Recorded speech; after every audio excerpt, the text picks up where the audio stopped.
Languages have always intrigued us, the intricate details that make each language different from each other. Especially the language of code. The use of symbols and images have always been complex. One of the most famous code languages was used by the Navajo in World War II. When given the opportunity to research the lives and language of the Navajo people, we immediately took our chance. So who exactly were the Navajo code talkers, and what was their immense importance in World War II? Since the beginning of the 1800s, Native Americans have been discriminated against and forbidden to speak their native language. Being the second most populous of all Native American people in the United States, the Navajo had some 300,000 people living in places such as New Mexico, Arizona, and Utah. That was until September of 1942. The idea was introduced by a man by the name of Philip Johnson. According to the National Archives, Johnson states it would be a marvelous thing to include the unheard-of language. Once Johnson proposed his idea and his colleagues saw just how complex the language is, they knew that this would be a great benefit for the war. Throughout their homeland, young Navajo either volunteered or were recruited for the Marine Corps and were transported to Camp Elliott, many as young as 15 years old. According to the Library of Congress, a Navajo code talker by the name of Chester Nez speaks out about his experience. Chester Nez talks about how many of the young Navajos didn't have a good education. As well as starting out at Camp Elliott, there were only 29 Navajos. We were surprised by this, because how can only 29 men turn into this revolutionary group of respected soldiers? Their numbers grew and grew as more Navajo developed the code in their language. According to the CIA website, an example of one of their codes applying to the war effort is the names of different birds were used to stand for different kinds of planes.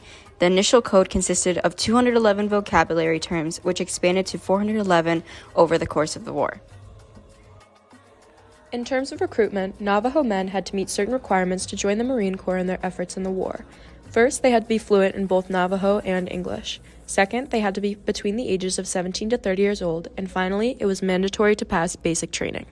Many Navajo were willing to join the war efforts, but most did not fulfill all the requirements. In order to join and make their families proud, most men lied on their forms and about their ages and studied to maintain fluency in both Navajo and English. We were surprised with the absence of information about how the Navajo were treated during the war efforts, but we did learn that before, the Navajo were very much discriminated against. Many were forced into government boarding schools, denied the right to vote in Arizona, Utah, and New Mexico for various years, denied the right to use their veteran benefits or reservations, and more.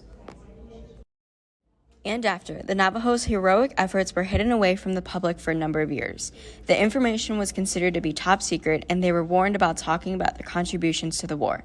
But some progress has been made. For example, in 1971, President Richard Nixon sent a letter of appreciation to the Navajo Tribal Council. And in 1982, Ronald Reagan declared that August 14th would be National Navajo Code Talkers Day. As well as in 2000, President Bill Clinton signed a bill into law called Honoring the Navajo Code Talkers Act, and in 2001, some of the surviving members received the Congressional Medal of Honor by George W. Bush. Through our research, we were successful in discovering who the Navajo were prior to the war and their recruitment process for the war. We were surprised by the actions they took just to defend their country and make their families proud. Like we've said before, the Navajo's code was truly one of the most complicated codes to this day. The initial code comprised 211 terms. Over the course of the war, it expanded to 411. I'm going to try and pronounce these. Please excuse the mispronunciation if I butcher it. Chechilbetaola, which is major and literally translates to gold oak leaf. Jesho, which is bomber plane, and it literally translates to buzzard. And Yetsan, which is abandoned and literally translates to run away from. The Code Talkers' main objective was to establish a quicker, more secure communication system. Since the Navajo language was unheard of, there was only a select few who could interpret the code. Their communication consisted of enemy whereabouts, weapons trading, and other crucial information concerning movements on the battlefield. While we knew they assisted with communication, we wondered if they ever had participated in hand-to-hand combat. Through our research, we were unable to know for certain whether they contributed to hand-to-hand combat. However, it can be inferred that they weren't drafted for this reason, so they may not have participated. Even though they didn't engage in combat, they witnessed gruesome aspects of it. Many code talkers never recovered from what they observed. Bouncing back to Chester Nez, he said he never got used to the sight of dead bodies, and he struggled with symptoms of post-traumatic stress disorder when the war concluded. To research the struggle of mental health for the Navajo people more in depth. A traditional Navajo ceremony called the Enemy Way was used to help returning veterans process their experiences. It helped them reestablish a stable life.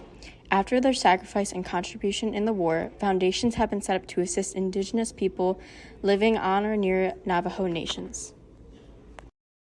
Following the end of the war, Native Americans' substantial role kickstarted the desire for acknowledgement and equality. While they had already been pushing for freedom, the widespread realization that they could have more influenced other minority groups.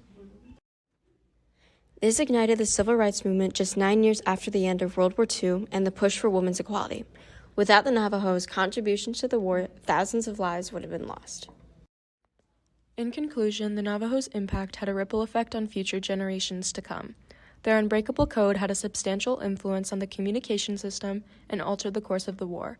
In the end, we feel we obtained answers to most of our questions and learned more about the Navajos and their struggles in World War II.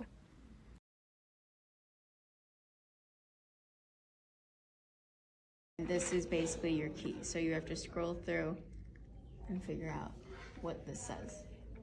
Is this a different language, or is it words and like? It's a different language. Okay.